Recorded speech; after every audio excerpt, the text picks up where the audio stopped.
All right, another idea that I want to talk to you about is an idea that does not necessarily have to show up in this particular drawing. I assure you it will be in our next drawing because the next drawing is a whole lot about it. It's called axial modeling. The idea being that I've got this curved form here that I want to describe for my viewer. All right, I've already got some of these. You can see I've erased a whole lot of this out. I could probably erase it, down a little bit more, but I'm going fast enough that I haven't done that. Here's the deal. I've got some of these leftover salami slices that are doing a pretty good job of describing what this form is doing. Let's say though that I wanted to have some more of these describing the form. The idea is that I could create some that are in between, right? And one way of doing that would be to create a whole salami slice and slice. But at some point, I don't want to do that, right? What I want to do is I want to have a line that is doing the same thing that this line and this line are doing, which is curving up and over. And I have to be careful with this because it has to be believable. It has to make sense with that. The other thing is that it can't just come to an end here. It has to feel like it's curving around behind the form.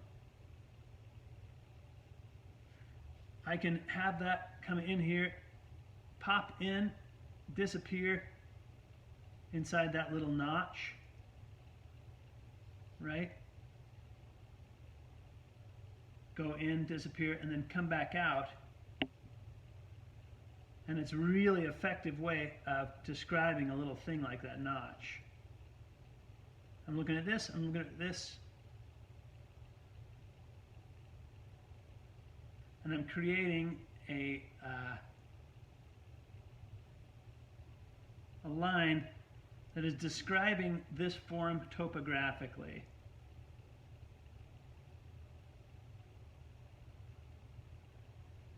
Now, if you've got a curved form in your drawing, you might want to put some of this in there. A couple of you have curvier forms than others, right?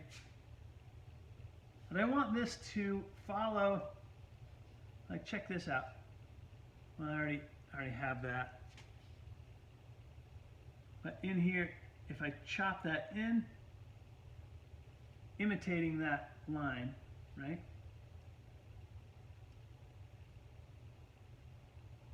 It's a pretty effective way of creating this form. The other thing is, I've got this midline here, and if I look at my form, that midline, I've got it coming straight down here. But really what it does is it cuts back in to find the actual lens. There's a lip here that I haven't drawn. So as I get drawing my form, the actual lens is in here a bit. I might want to draw that midline and be more specific about it.